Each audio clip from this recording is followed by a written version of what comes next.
उत्तर प्रदेश, उत्तराखंड, पंजाब, गोवा और मणिपुर में किसकी सरकार बनेगी? इस सवाल का सही जवाब तो मिलेगा 10 मार्च 2022 को, जब भारत का निर्वाचन आयोग उत्तर प्रदेश, पंजाब सहित 5 राज्यों के विधानसभा चुनाव के परिणाम घोषित करेगा। लेकिन इससे पहले उत्तर प्रदेश में 7 मार्च को आखिरी चरण के मतदान हैं। मतदान खत्म होते ही एग्जिट पोल के आंकड़े जरूर सामने आ जाएंगे। 2017 में जब इन राज्यों में चुनाव हुए थे, तब एग्जिट पोल क्या कह रहे थे, नतीजे क्या रहे थे, उसकी तस्वीर हम आपके सामने रखने जा रहे हैं। 7 मार्च को जब विभिन्न सर्वे एजेंसियां अपने अपने अनुमान सामने रखेंगी, तो आंकड़ों पर गौर करते समय उनके ट्रैक रिकॉर्ड को भी ध्यान में रखना होगा, जिससे इन आंकड़ों को समझने में आसानी होगी। एग्जिट पोल के ये अनुमान कितने सटीक होंगे, ये तो 10 मार्च को ही स्पष्ट होगा। 5 राज्यों के नतीजे बेहद अहम हैं, क्योंकि इन चुनावों को आम चुनाव 2024 का सेमीफाइनल माना जा रहा है।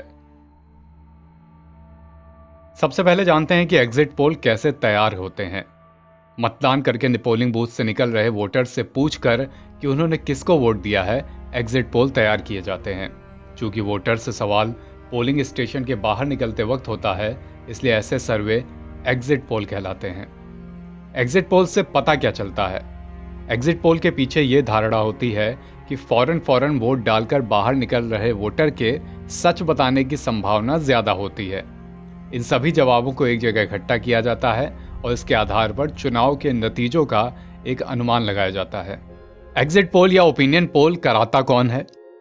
इसका जवाब है कि वोटर्स को ध्यान रखने वाली सबसे जरूरी बात यह है कि कोई भी सरकारी एजेंसी एग्जिट पोल या ओपिनियन पोल नहीं कराती। आमतौर पर न्यूज मीडिया संस्थान और निजी सर्वे फर्म मिलकर एग्जिट पोल या ओपिनियन पोल कराते हैं।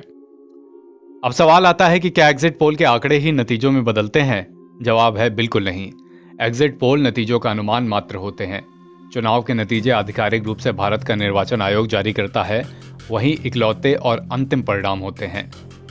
पिछली बार के चुनावों में एग्जिट पोल की बात करते हैं। अब इसका जवाब जानने के लिए हमें जानना पड़ेगा कि 2017 में एग्जिट पोल क्या कह रहा था, और जो बाद में चुनाव के परिणाम आए तो वो एग्जिट पोल के कितने करीब थे, एग्जिट पोल कितने सटीक रहे थे।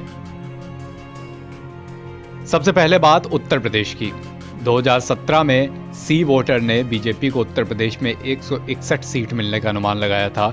वहीं समाजवादी पार्टी प्लस को 141 सीटें, 87 बसपा को और 14 अन्य के खाते में बताई थी।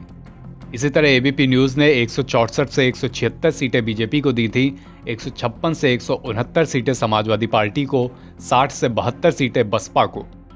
इसी तरह बीजेपी को सबसे ज्यादा सीटें इस सर्वे में मिली थी टुडेस चाणक्य की तरफ से, जिसने अनुमान लगाया था कि बीजेपी को उत्तर प्रदेश में 285 सीटें मिलेंगी। टुडेस चाणक्य ने सपा को 88 सीटें और बसपा को 27 सीटें मिलने का अनुमान लगाया था।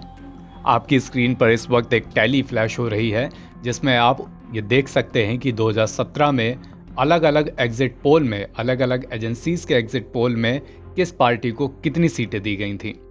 और फाइनल परिणाम ये रहा था कि 312 सीटें बीजेपी को मिली थी, 54 सपा को, 19 बसपा को और 18 अन्य के खाते में। यानी कुल मिलाकर उत्तर प्रदेश में एग्जिट पोल के आंकड़े बहुत ज्यादा सटीक नहीं रहे थे। अब बात कर लेते हैं पंजाब की।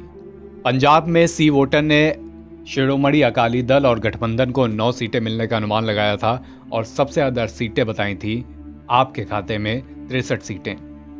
इसी तरह इंडिया टुडे ने कांग्रेस को 62 से 71 सीटें और आप को 45 से 51 सीटें मिलने का अनुमान लगाया था। बाकी एजेंसीज ने भी अपने अपने अनुमान सामने रखे थे, जो इस वक्त आपकी स्क्रीन पर फ्लैश हो रहे हैं। लेकिन फाइनल परिणाम क्या रहा था पंजाब में? वहां पर एसएडी प्लस को 18 सीटें, कांग्रेस को 77 और आम आदमी पार्टी को 20 सीटें मिली थी। 2 अन्य के खाते में सीट गई थी और कांग्रेस ने सरकार बनाई थी। कैप्टन अमरिंदर सिंह मुख्यमंत्री बने थे। उत्तर प्रदेश और पंजाब के उदाहरण से हम समझ सकते हैं कि एग्जिट पोल आंकड़ों के मामले में चुनाव के नतीजों का एक अनुमान मात्र होते हैं। जो जवाब मिलते हैं तमाम मतदाताओं से, उनका एक समुच्चय होते हैं। जरूरी नहीं कि यही आंकड़े हूबहू नतीजों में तब्दील हों। कई बार ऐसा होता है कि एग्जिट पोल नतीजों के आसपास रहता है, कई बार जैसे कि हमने उदाहरण बताए दूर भी रह जाते हैं। उत्तर प्रदेश में असल तस्वीर क्या होगी, ये पता चलेगा 10 मार्च को। एनबीटी ऑनलाइन की रिपोर्ट।